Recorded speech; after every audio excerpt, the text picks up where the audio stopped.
بسم اللہ الرحمن الرحیم۔ درس نظامی آن لائن اکیڈمی کی طرف سے خوش آمدید۔ سب سے پہلے اس چینل کو سبسکرائب کیجیے اور اس ویڈیو کو لائک کیجیے اور بیل کی بٹن کو دبائیں تاکہ مزید ویڈیو حاصل کر سکے، اور اس ویڈیو کو زیادہ سے زیادہ شیئر کیجیے تاکہ اور لوگوں کو بھی فائدہ حاصل ہو سکے۔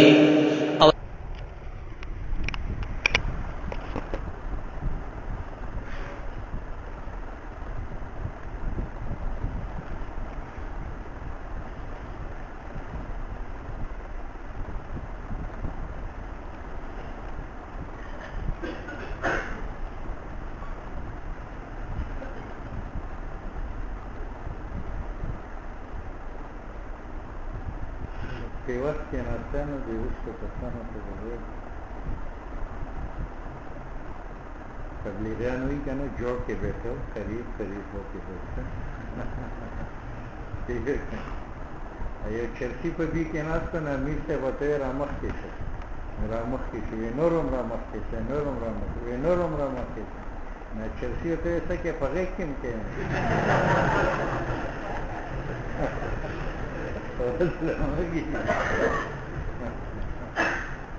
ہوئی جوڑ کے بیٹھ ابھی دیر لے لی نعمت کے ہوٹل دیں گے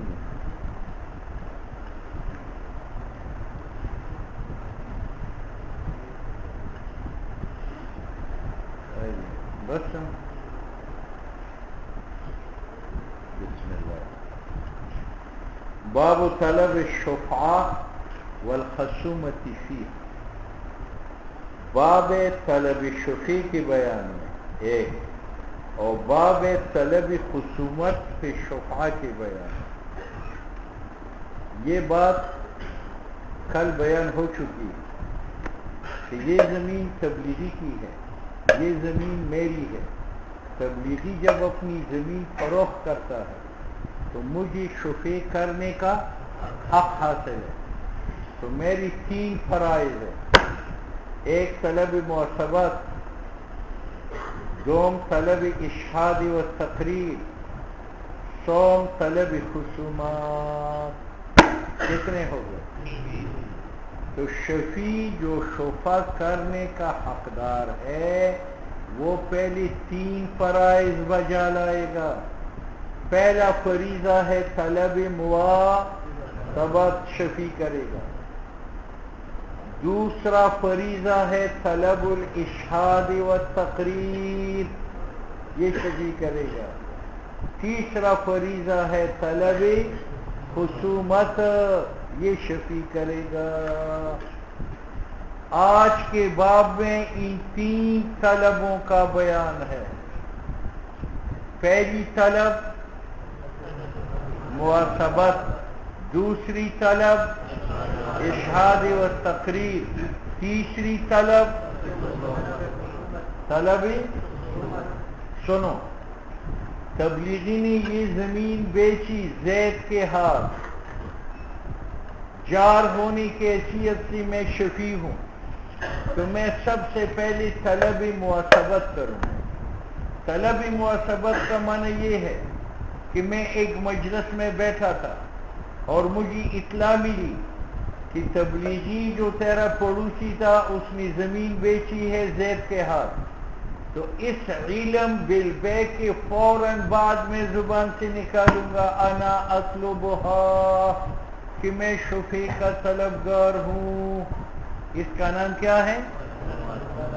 اس کو معصبت اس لیے کہتے ہیں، معصبت وثوق سے ہے، وثوق چھلانگ کو کہتے ہیں، اور یہاں اس نے چھلانگ لگا دی کہ میں اس چیز کا طلبگار ہوں۔ یہ اس طلب معصبت میں اگر شفیع تاخیر کرے گا تو شفع حاصل ہو جائے گا۔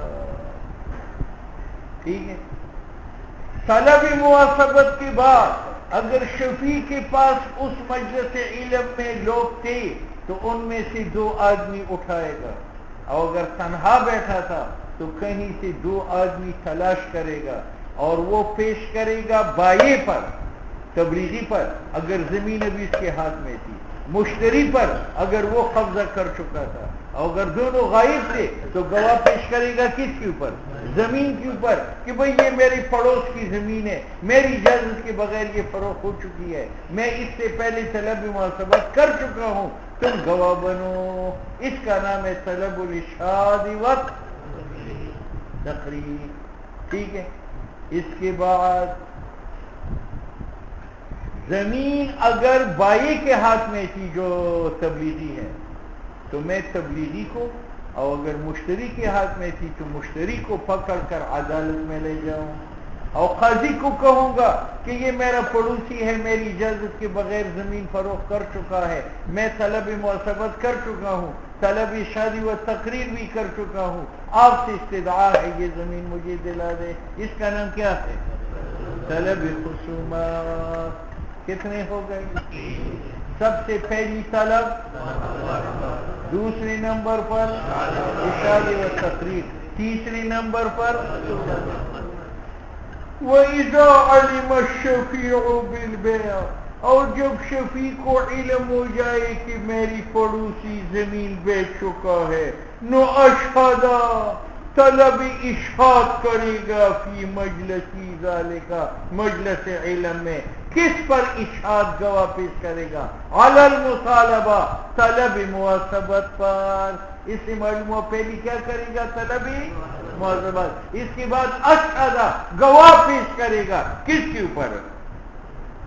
طلب محاسبت پر، کہ میں طلب محاسبت کر چکا ہوں، تم گواہ بنو۔ یہ گواہ یا بائی پر پیش کرے گا یا مشتری پر، اور اگر دونوں غائب تھے زمین پر۔ دو طلب ہو گئے۔ اعلم، جان تو، ان الطلب علی ثلاثۃ اوجہ، کہ طلب کی تین قسم ہے۔ طلب المحاسبت، ایک طلب محاسبت یہ ہے ان یطلبها، کہ شفیع طلب شفیع کا کرے، کما علم، جس وقت اس کو علم ہو جائے۔ کس کا علم ہو جائے؟ بیع کا۔ ٹھیک ہے یا نہیں ہے؟ اچھا جی۔ حتی لو بلغ الشفیع البیع، اگر خبر پہنچی شفیع کو بیع کی کہ زمین فروخت ہو چکی ہے، ولم یطلب شفعتہ، اور اس نے طلب محاسبت شفیع کی نہ کی، بطلت شفعتہ، اس کا شفع باطل ہے۔ لما ذکرنا، کیونکہ دلیل پہلی گزر چکی ہے کہ شفع ایک حقی ضعیف ہے، اعراض انکار سے باطل شوار۔ ٹھیک ہے یا نہیں؟ وَلِقَوْلِ علیہ السلام، اور حضور کا بھی فرمان ہے علیہ السلام، الشفعۃ لمن واسبها، شفعہ وہ شفیع کر سکتا ہے، واسبها، جس نے طلب محاسبت کی۔ ٹھیک ہے؟ ہاں؟ تو طلب محاسبت میں تاخیر جائز، یہاں تک کہ بعض علماء نے بڑی تنگی کی ہے۔ یہ مکان تبلیغی کا تھا، یہ میرا تھا، تبلیغی نے اپنا مکان بیچ دیا زید کے ہاتھ، اور میں سال میں چل رہا تھا، مجھے ایک دوست نے خط لکھا، خط میں پہلے لکھا السلام علیکم، پھر گھر کے حالات لکھی، گھر میں خیر خیریت ہے، تیسرے نمبر پر اس نے لکھا کہ تیرے پڑوس میں مکان بک چکا ہے، اس کے بعد لکھا کہ فلان تاریخ کو میری شادی ہے، آپ نے شرکت کرنی ہے، چلا چھوڑ دو۔ اب میں نے کیا کیا؟ السلام علیکم بھی پڑھا، گھر کے حالات بھی پڑھے، اور بیعہ کی خبر بھی پڑھی اور خاموش رہا، اور پھر اس کی شادی کی خبر بھی پڑھی، بہت شبہ باطل ہوا۔ میرا فرض تھا کہ بیعہ کی خبر تک پہنچا تو فوراً کہتا کہ میں اس کا طلبگار ہوں۔ تو بعض لوگوں نے اتنی تاخیر کی بھی اجازت نہیں دی کہ اگر حالات پہلے پڑھ لے اور بعد میں شفع کی خبر پڑے اور وہاں شفع نہ کرے اور نیچی مضمون پڑھ لے تو شفع کیا ہوتا ہے؟ باطل۔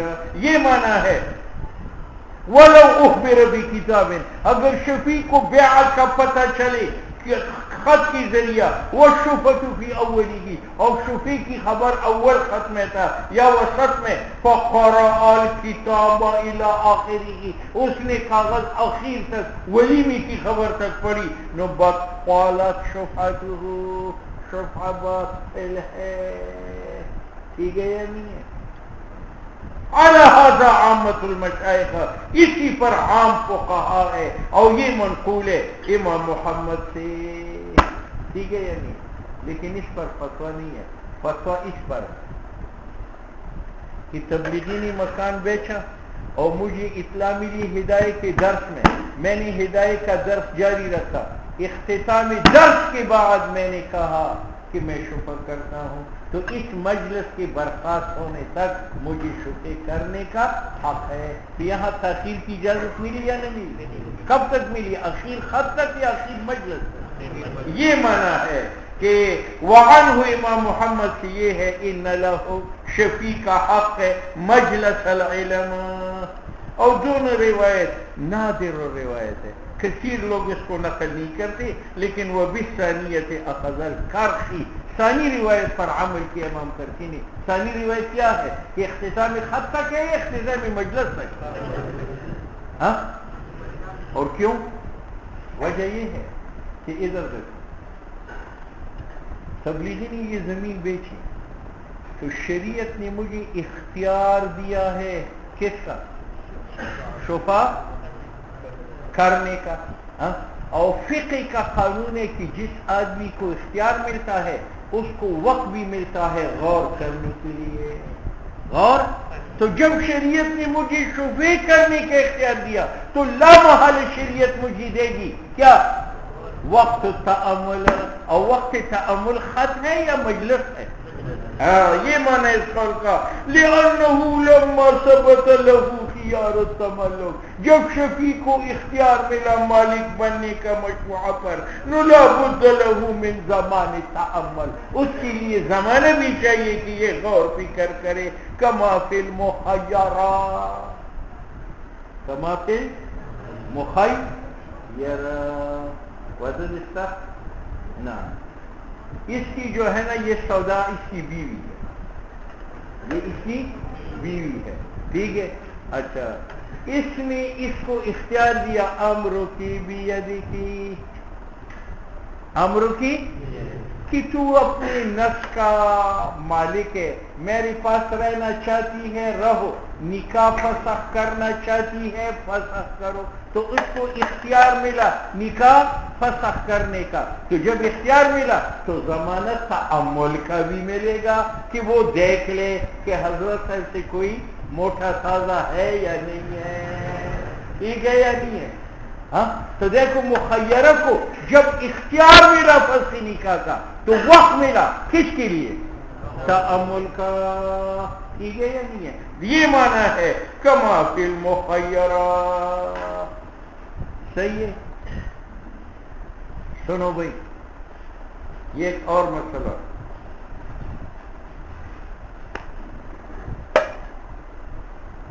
یہ مکان ہے میرا, یہ مکان ہے تبلیغی کا, میں نے اپنا مکان بیچا, میں نے اپنا تبلیغی کو کسی نے اطلاع دی کہ تیرا قریب مکان جو ہے وہ بیچ گیا, تو تبلیغی تو ہر وقت ذکر کرتے ہیں اس میں کیا الحمدللہ,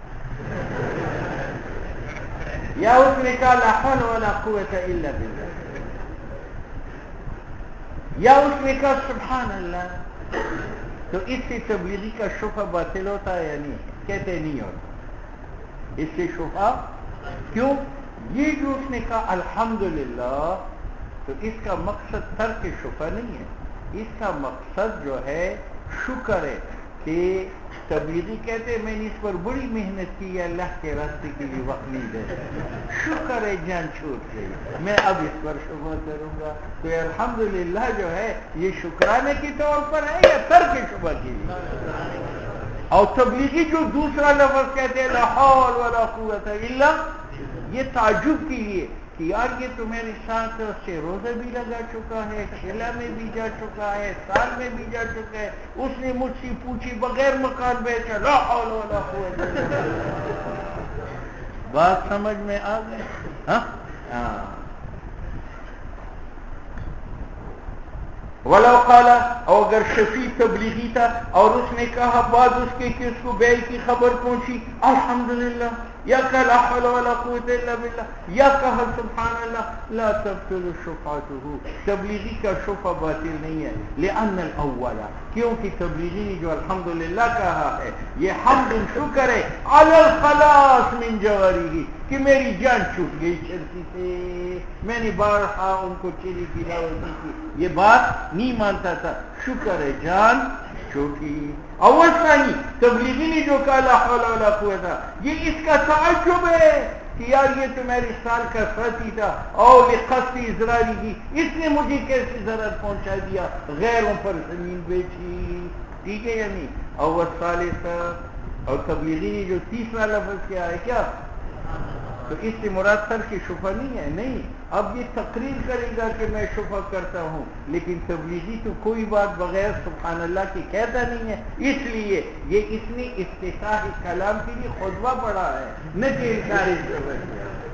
ٹھیک ہے، ہمارا ایک ساتھی تھا، جب ہم اس سے بات کرتے طالب علم میں، وہ کہتے جی جی جی جی جی جی جی جی، تو دوسرا ساتھی کہے کہ اس کو کہے تو مجھے ماں دے دے، وہ کہے گا جی جی جی، تو تبلیغی کری اول ثالث لیے افتتاح کلام، یہ تیسرا افتتاح کلام کے لیے ہے، ولا يدل شيئا، پس دلالت نہ کند ایک لفظ منہ عظیم الفاظ على الانکار عن الشبہات، ٹھیک ہے؟ وَكَذَا إِذَا قَالَ، یہ میرا مکان تھا، یہ کس کا مکان ہے؟ تبلیغی کا، میں نے اپنا مکان بیچا، اب کسی نے تبلیغی کو اطلاع دی، اب بجائے اس کے کہ وہ کہے میں شفا طلب کرتا ہوں، اس نے کہا من ابتاعہ، کس نے خریدا، تو اس سے شفا باطل ہو جاتا ہے؟ نہیں، وہ تبلیغی نیک ہے، اس کا مقصد یہ کہ اگر کسی تبلیغی دوست نے خریدا ہے پھر تو میں شفا نہیں کرتا، اور اگر کسی بنگی چھلتی نہیں کی ہے تو میں شبہ کرتا ہوں۔ تو من ابتاعہ، یہ مشتری کے بارے میں جو پوچھتا ہے، اس کا مقصد ترک شبہ نہیں ہے، بلکہ اس کا مقصد پڑوسی پہچاننا ہے کہ اگر وہ نیک تبلیغی آدمی ہے پھر تو میں شبہ نہیں کروں گا، اور اگر کوئی چرسی بنگی ہے تو پھر شبہ کروں گا۔ وَقَذَا شفا باطل نہیں ہوتا اذا قال، جب تبلیغی کہے من ابتاعہ، کس نے خریدا، یا تبلیغی کہے بکم بیعت، مکان کتنے کا بکا ہے، اس سے شبہ باطل نہیں ہے، کیونکہ تبلیغی ہوشیار ہے، اس کا مقصد یہ کہ اگر مناسب قیمت پر بکا ہو پھر تو شبہ کروں گا، اور اگر 1000 کا مکان ہو، لاکھ پر بکا ہو تو پھر نہیں کروں گا۔ خود کہتے ہیں لِأَنَّهُ يَرْغَبُ فِيهَا، یہ تبلیغی محبت رکھتا ہے شفا میں، بثمن، 1000 کے بدلے، دون ثمن، نہ لاکھ کے بدلے، یہ اس کے ساتھ لگتا ہے بکم بیعت، اور لِأَنَّهُ يَرْغَبُ، یہ نفرت کرتا ہے عن مجاورت بعض، چرسی کی مجاورت سے، دون بعض، نہ تبلیغی کی مجاورت سے، یہ کس کے ساتھ لگتا ہے؟ من ابتاعہ، بات آئی سمجھ میں؟ والمراد بقوله، متن میں واپس جاؤ، وَإِذَا عَلِمَ الشَّفِيعُ فِي الْبَيْعِ أَشْهَدَهُ، ہے یا نہیں؟ یہ اشہادہ سے مراد کون سی طلب ہے؟ اشہاد، اور یہ جو کہا علی المطالبہ، اس سے مراد کون سا ہے؟ طلبی، اس لیے کہتے ہیں مراد اس قول سے متن میں کہ اشہد فی مجلسی ذالک للمطالبہ، مطالبہ سے مراد ہے طلبی معتبر، اور اشہدہ سے مراد کون سا ہے؟ لیکن کہتے ہیں کہ جس جگہ میں طلب معتبر ہو، ضروری نہیں ہے کہ وہاں طلب اشہاد بھی، کیوں؟ طلب معتبر تو اس وقت ضروری ہے جب اس کو علم ہو جائے، اور ضروری نہیں ہے جس جگہ اس کو علم ہو وہاں لوگ بھی موجود ہو سکتا ہے یہ تنہائی میں بیٹھا ہو تو وہاں تو طلب اشاعت نہیں ہو سکتی، لہذا طلب معتبر کی جگہ میں طلب اشاعت ضروری نہیں ہے، اگر لوگ تھے طلب اشاعت کرے، اگر نہیں تھے تو وہاں سے اٹھ کھڑا ہو اور راستے گلی کوچے سے 2 آدمی بنا لے، یہ معنی ہے۔ والاشہاد فیہ، اور اشہاد جو ہے طلب معتبر میں لازم نہیں ہے، اور وجہ یہ ہے یہ گواہوں کی ضرورت کب پڑتی ہے عدالت میں؟ اگر بائی کرش نے طلب معتبر نہیں کی تو شفیع گواہ پیش کرے گا کہ یہ 2 گواہ ہے، تو اس کی ضرورت تو عدالت میں پڑتی ہے، لہذا اگر طلب معصبت کے وقت گواہ نہ بھی ہو تو وہ نقصان نہیں لیتا. یہ معنی ہے. اشہاد لازم نہیں ہے، انما ہوا اشہاد تو ہوتا ہے لنفی تجاہد، تاکہ باطل کرے انکار شفیع کا شفیع سے. والتقید بالمجلس. اب آگے اشہد فی مجلسی ذالک علی المطالبہ. معلوم ہوا کہ طلب معصبت پر گواہ پیش کرے گا اختتام خط تک یا اختتام مجلس تک. معلوم ہوا کہ وہ دو روایتین میں فتویٰ کس روایت پر ہے؟ دوسری پر، کہ اس کو اختیار ہے طلب معصبت کی. کب تک؟ مجلس کے اختتام تک. اور تقید بالمجلس اشارہ ہے الی ما، اس روایت کو اختارہ الکرخی. اب شفیع کو جب علم بیع کا ہو جائے تو وہ طلب معصبت کرے گا. طلب معصبت کے الفاظ کیا تو کہتے اس کے لیے کوئی لفظ نہیں ہے، بس جس لفظ سے طلب معصبت مستفاد ہو شفیع کو اس کے استعمال کرنے کا حق حاصل ہے. اطلبو کہے، طلب تو کہے، انا طالبون کہے، صیغہ اس میں فاعل کا ذکر کرے، مضارع کا ذکر کرے، ماضی کا ذکر کرے. اور صحیح ہے طلب معصبت ہر اس لفظ سے یفہم منہ طلب الشفع، جس سے طلب الشفع سمجھ میں آ جائے. کمال و قال، مثلا یہ کہے طلب تو شفع مزید استعمال کرے، یا یہ کہے اطلب شفع شفع طلب کرے. یہ دونوں جملہ فعلیہ ہے. یا انا طالبها، میں طلبگار ہوں شفع کا، جملہ اسمیہ ہے. کیوں؟ لأن الاعتبار للمعنی، الفاظ کا اعتبار نہیں ہے، معنی کا اعتبار ہے. نو بس. اب سنو،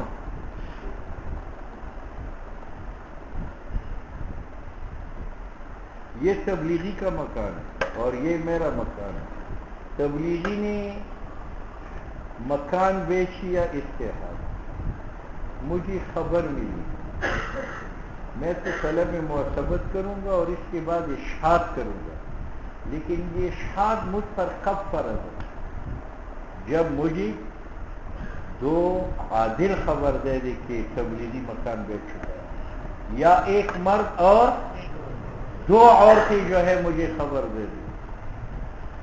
اگر دو مرد یا ایک مرد اور دو عورتیں خبر دے دی بیع کا اور میں طلب ارشاد نہ کروں تو شبہ باطل ہو جاتا ہے. اور اگر ایک عورت خبر دے دے یا ایک فاسق خبر دے دے پھر میں شبہ نہ کروں تو اس سے میرا شبہ باطل نہیں ہوتا. یہ امام صاحب کا مذہب ہے. اور صاحبین کہتے نہیں، شفیع کی ذمہ طلب ضروری ہے، خواہ خبر دینے والا مرد ہو یا دو ہو یا حر ہو یا عبد، تبلیغی ہو یا فاسق ہو، بس اس کو خبر مل جائے، اس کی ذمہ طلب ہے. حاصل یہ ہے کہ امام صاحب کے نزدیک مخبر میں عادت شرط ہے کہ دو ہو، اور عدالت شرط ہے کہ فاسق نہ ہو. اور صاحبین کے نزدیک نہ عادت شرط ہے، ایک بھی خبر دے سکتا ہے، اور نہ عدالت شرط ہے. بات سمجھ میں آ گئی؟ وَإِذَا بَلَغَ الشَّفِيعَ، اور جب پہنچتی ہے شفیع کو بیع الدار، بیع دار کی خبر، لم یجب علیہ الاشہاد، اس پر طلب اشہاد واجب نہیں ہے، حتی یخبرہ، حتی کہ اس کو خبر دے رجلان، دو مرد، اور رجل وامرأتان، یا ایک مرد و عورتیں، او واحد عدل، یا ایک آدمی دے لیکن عادل ہو. امام صاحب کے نزدیک یا عدد شرط ہے کہ دو مرد ہو، یا ایک مرد دو عورتیں ہو، یا عدالت شرط ہے کہ مرد ایک ہو لیکن تبلیغی ہو. عند بابجی وقالا، اور جوانوں نے کہا یجب علیہ، واجب شفیع پر طلب، واجب شفیع پر ان یشہد، کہ وہ طلب اشہاد کرے. اذا اخبرہ واحدا، جب اس کو خبر دے ایک، خواہ وہ ایک حر ہو یا عبد ہو، سبی ہو یا عورت ہو، جبکہ خبر حق سچی ہو. بات سمجھ میں آ گئی؟ تو امام صاحب کے نزدیک مخبر میں احد الامرین شرط ہے، یا عدد یا، اور صاحبین کے نزدیک مخبر میں نہ عدد شرط ہے اور نہ اور کہتے ہیں یہ اختلاف اس سے پہلے ایک اور مسئلہ ہے، ایک اور مسئلہ ہے، وہ یہ کہ میں نے شمالی کو وکیل بنایا تھا کہ یار آپ میری طرف سے خرید فروخت کرے، تو شمالی جو ہے یہ میرا وکیل بالبیع و شراء، ٹھیک ہے، اب یہ بازار میں خرید فروخت کرتا ہے۔ اس کے بعد میں نے ایک مخبر بھیجا کہ جاؤ شمالی کو کہو کہ تیری وکالت ختم، تیری وکالت ختم۔ تو امام صاحب کہتے ہیں کہ شمالی کی وکالت تب ختم ہوگی کہ اس کو خبر دینے والی دو مرد یا ایک مرد دو عورتیں عدد ہو اور یا ایک عادل ہو، اور صاحبین کہتے ہیں شمالی کی وکالت ختم ہوگی خواہ خبر دینے والا حر ہو یا عبد ہو، تبلیغی ہو یا فاسق ہو، ذکر ہو یا انثی ہو۔ تو وکیل کی مخبر میں اختلاف تھا تو شفیع کی مخبر میں بھی اختلاف آیا۔ اب بات سمجھ میں آ گئی، یہ معنی ہے اس قول کا۔ وَأَصْلُ الْاخْتِلَافِ فِي عَزْلِ الْوَكِيلِ، اور اصل اختلاف جو ہے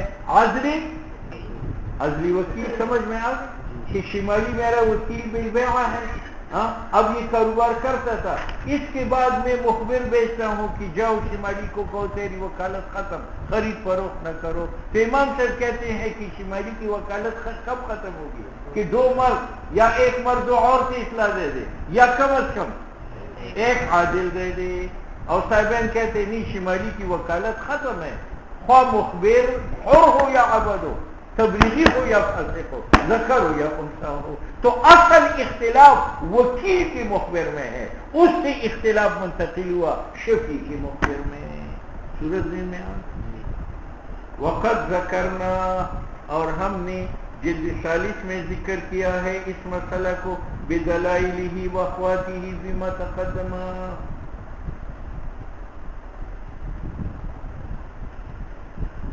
اچھا صاحبین نے کیا کہا تھا کہ شفیع کے مخبر میں عدد یا عدالت شرط ہے یا نہیں؟ ہاں نہیں ہے،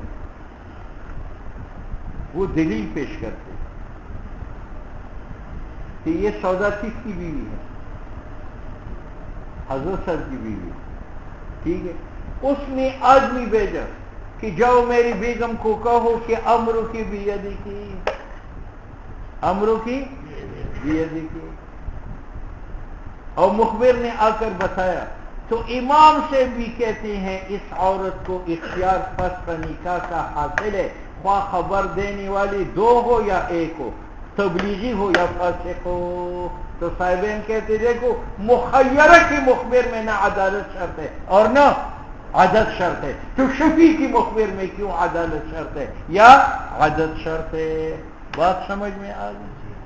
ہاں تو بابا جی صاحبین کو جواب دیتا ہے، کہتے ہیں مخیرہ کا مخبر اور ہے اور شفیع کا مخبر اور ہے۔ کیوں؟ جو مخبر مخیرہ کو خبر دیتا ہے اس میں مخیرہ کے اوپر بوجھ نہیں ڈالتا، بلکہ مخیرہ سے بوجھ اٹھاتا ہے۔ پہلے جزء جزا کا بوجھ تھا سودا کے اوپر، اور اختیار دینے سے وہ بوجھ بڑھتا ہے یا ہٹتا ہے، اس لیے ہر کو جا خبر دے سکتا ہے، بخلاف مخبر شفیع کے۔ مخبر شفیع بڑا خطرناک ہے، وہ جب شفیع کو خبر دیتا ہے تو شفیع اٹھ کھڑا ہوتا ہے اور وہ مشتری کے اوپر شفا کرتا ہے، اس میں مشتری کا ضرر ہے، اس کی زمین چھینی جاتی ہے، اور دوسرے کو ضرر دینے کے لیے ٹھوس خبر کی ضرورت ہے، اور ٹھوس خبر کے لیے ٹھوس مخبر چاہیے، اور ٹھوس مخبر عدد اور عدالت والا ہے۔ بات سمجھ میں آ گئی؟ مخیرہ کو خبر سے خفت ملتی ہے یا بوجھ؟ خفت، اس کو آزادی مل جاتی ہے، اس لیے ہر خبر مؤثر ہے، ٹھیک ہے، اور شفیع کو خبر دینے سے بوجھ پڑتا ہے مشتری کی پر، اس کا مال چھینا جاتا ہے، اس لیے یہاں بہانے بنا لو کہ یار یہاں عدد نہیں ہے، اگر عدد ہے تو عدالت نہیں۔ وہذا اور یہ جو ہم نے مخبر شفیع میں عدالت شرط کی ہے یہ خلاف مخیرہ کی اذا اخبرت جب ان کو اطلاع دی جائے امر کے بیدے کے بابا جی کے نزدیک لأنہ لیس فیہ الزام حکم اس میں الزام حکم کا مخیرہ پر نہیں ہے بلکہ اس کو آزادی دلانی ہے سورج ذہن میں آ گئی وبخلاف یہ صاحبین کی ایک اور دلیل ہے اس کا جواب دیتے صاحبین کے نزدیک مخبر شفیع میں عدالت شرط ہے یا نہیں ہے نہیں ہے وہ دلیل پیش کرتے یہ میرا مکان ہے یہ تبلیغی کا مکان ہے تبلیغی نے مکان بیچا اس پر اور یہ چرسی بنگی ڈاکو چور آدمی ہے تو اس میں عدد ہے یا ایک ہے عدالت ہے یا فاسق ہے اب یہ فاسق مشتری آ کر شفیع کو بتاتا ہے کہ جناب میں نے آپ کی پڑوسی سے مکان خریدا ہے تو اس صورت میں شفیع پر واجب ہے طلب محاسبت اور طلب اشاعت اور حالانکہ یہاں مخبر میں نہ عدد موجود ہے اور نہ عدالت تو جس طرح خبر دینے والا خود مشتری ہو تو وہاں عدد اور عدالت شرط نہیں ہے تو اگر مخبر شفیع کو غیر شفیع کا ہو وہاں کیوں عدد اور عدالت شرط بات سمجھ میں آئی تو بابا جی اس کا جواب دیتا ہے کہتے ہیں کہ یہاں مخبر جب مشتری بنا تو مشتری مخبر بھی ہے لیکن شفیع کا خصم بھی ہے شفیع کا خصم بھی ہے اور خصم خصومت صرف تبلیغی کے ساتھ جائز ہے یا فاسق فاجر کے ساتھ بھی جائز خصم میں عدالت شرط نہیں ہے کہ خصم تبلیغی ہوگا تو اسے خصومت کرو اور اگر فاسق ہے تو ان کے ساتھ نہ کرو تو چونکہ یہاں مشتری مخبر بھی ہے اور مخبر ہونے کے ساتھ ساتھ خصم بھی ہے اور خصم کے اندر نہ عدد شرط ہے اور نہ وبخلاف ما اذا اخبره المشتری اور بخلاف اس کے کہ شفیع کو خبر دیتا ہے مشتری اگر وہ فاسق بھی ہو تو شفیع پر طلب واجب ہے لأنه خصما فيه کیونکہ مشتری خصم ہے اور عدالت غیر معتبر در خصوص ٹھیک ہے متن میں کیا کہا تھا طلب کی 4 قسم ہے یا 5 اچھا 3 پہلی طلب دوسری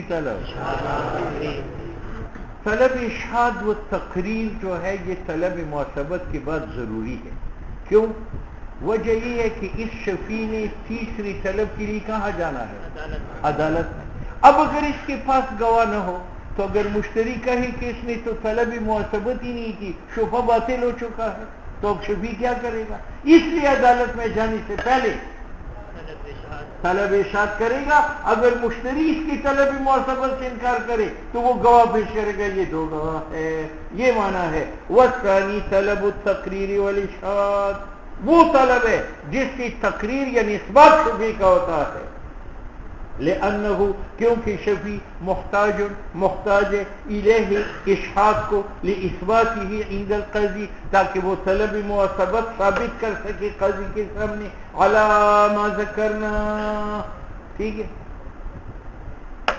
اب کسی نے کہا کہ پھر جس مجلس میں طلب معصبت اسی مجلس میں اشاعت بھی کرے کہتے یار یہ غیر ضروری ہے کیونکہ جس جگہ میں طلب معصبت کرتا ہے ضروری نہیں ہے کہ وہ لوگوں سے بری ہوئی مجلس ہو سکتا ہے کہ اکیلا ہو اس لیے جس جگہ میں اطلاع ملے وہاں تو طلب معصبت کرے گا اور پھر اٹھ کھڑا ہوگا گڑی کوچی سے 2 آدمی گواہ مقرر کرے گا اور ممکن نہیں ہے شفیع کے لیے اشاعت گواہ ظاہراً طلب معصبت پر لأنه طلب معصبت على فور علم بالشرع یہ تو علم بالشرع کے فوراً ہے فيحتاج بعد ذلك تو طلب معصبت کے بعد محتاج ہے طلب اشاعت و تقریر کو وہ بیانہ طلب اشاعت کا بیان وہ ہے جو متن میں ہے ثم طلب معصبت کے بعد اٹھ کھڑا ہوگا اور 2 گواہ پیش کرے گا کس پر پیش کرے گا کب اگر زمین بائے کے ہاتھ میں ہے اور کس پر پیش کرے گا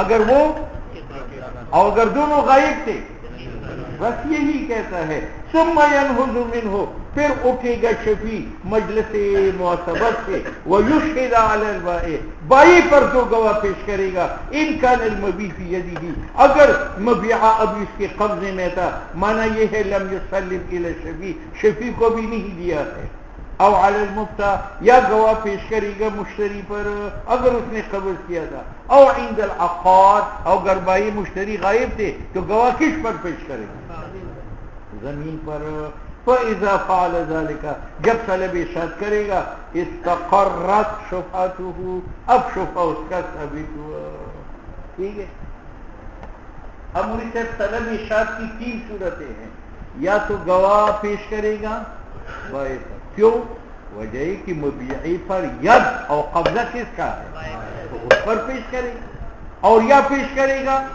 کیوں اس لیے کہ مبیعی کا ملک کس کا ہے مشتری کا اور اگر دونوں غائب تھے کیوں اس لیے کہ شفع متعلق ہے کس کے ساتھ زمین کے ساتھ بس لأن كل واحد منهما کیونکہ ہر ایک از بائع و مشتری خاص مصدر شفع لأن للأول چرا کے برائے بائع الید قبض است وللثانی برائے مشتری ملک است اور این طور صحیح ارشاد عند البیع مبیع لأن الحق متعلق به چرا کہ حق شفع متعلق با عرضہ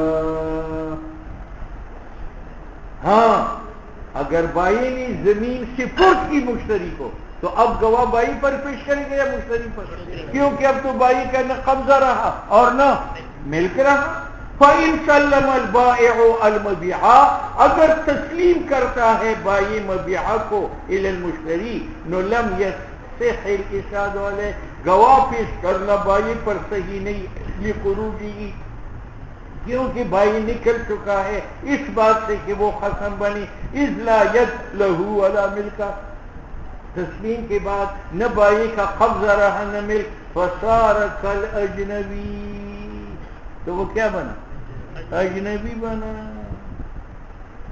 بس اب مجھے صرف طلب معصبت کی صورت اس نے بیان کی طلب تو شفع اطلب الشفع انا طالب یہ صورت ہے معصبت طلب ارشاد کی صورت کیا تو طلب ارشاد یہ کہ شفیع 2 گواہوں کو کہے کہ تبلیغی میرا پڑوسی ہونے کے باوجود مجھ سے اجازت لی بغیر اس کی زمین بیچی تم گواہ بنو کہ میں پہلی طلب معصبت کر چکا ہوں اور اب بھی کر رہا ہوں ٹھیک ہے اور صورت طلب ارشاد کی یہ ہے ان یقول کہ شفیع گواہوں سے کہے ان فلانا کہ فلان آدمی نے اشترا هذه الدار خریدا ہے یہ مکان وانا شفیعها اور میں اس پر شفع کرنے والا ہوں وقد كنت طلبت الشفع اور اس سے پہلے میں طلب معصبت شفع کا کر چکا ہوں واطلبها الان اور ابھی طلب کرتا ہوں